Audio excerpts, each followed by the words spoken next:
Chapter 4. Again he began to teach by the seaside. A great multitude was gathered to him, so that he entered into a boat in the sea, and sat down. All the multitude were on the land by the sea. He taught them many things in parables, and told them in his teaching. Listen, behold, the farmer went out to sow, and as he sowed, some seed fell by the road, and the birds came and devoured it. Others fell on the rocky ground, where it had little soil, and immediately it sprang up, because it had no depth of soil. When the sun had risen, it was scorched, and because it had no root, it withered away. Others fell among the thorns, and the thorns grew up and choked it, and it yielded no fruit. Others fell into the good ground, and yielded fruit, growing up and increasing. Some produced 30 times, some 60 times, and some 100 times as much. He said, "Whoever has ears to hear, let him hear." When he was alone, those who were around him with the 12 asked him about the parables. He said to them, "To you is given the mystery of God's kingdom, but to those who are outside, all things are done in parables, that seeing they may see and not perceive, and hearing they may hear and not understand, lest perhaps they should turn again, and their sins should be forgiven them." He said to them, "Don't you understand this parable? How will you understand all of the parables? The farmer sows the word. The ones by the road are the ones where the word is sown, and when they have heard, immediately Satan comes and takes away the word which has been sown in them. These in the same way are those who are sown on the rocky places, who, when they have heard the word, immediately receive it with joy. They have no root in themselves, but are short-lived. When oppression or persecution arises because of the word, immediately they stumble. Others are those who are sown among the thorns.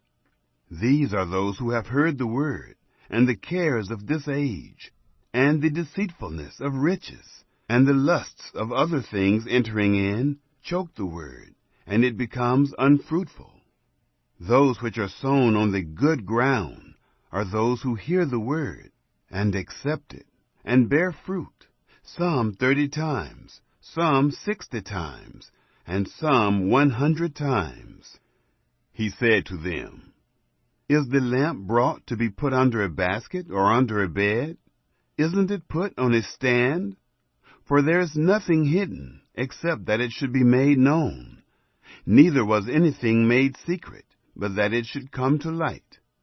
If any man has ears to hear, let him hear." He said to them, "Take heed what you hear. With whatever measure you measure, it will be measured to you, and more will be given to you who hear.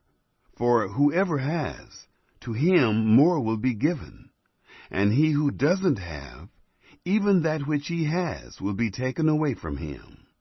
He said, "God's kingdom is as if a man should cast seed on the earth, and should sleep and rise night and day, and the seed should spring up and grow, though he doesn't know how. For the earth bears fruit, first the blade, then the ear, then the full grain in the ear. But when the fruit is ripe, immediately he puts in the sickle, because the harvest has come." He said, "How will we liken God's kingdom? Or with what parable will we illustrate it?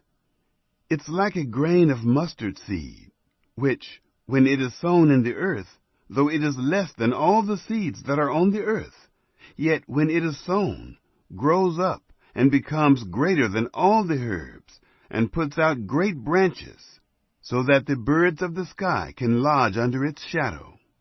With many such parables he spoke the word to them, as they were able to hear it.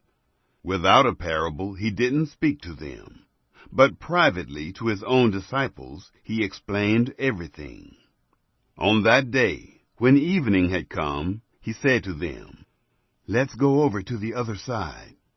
Leaving the multitude, they took him with them, even as he was, in the boat. Other small boats were also with him.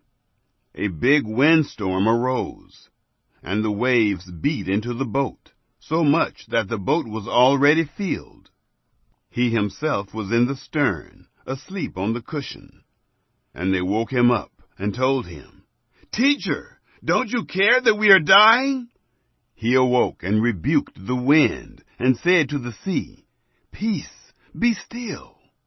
The wind ceased, and there was a great calm. He said to them, "Why are you so afraid? How is it that you have no faith?"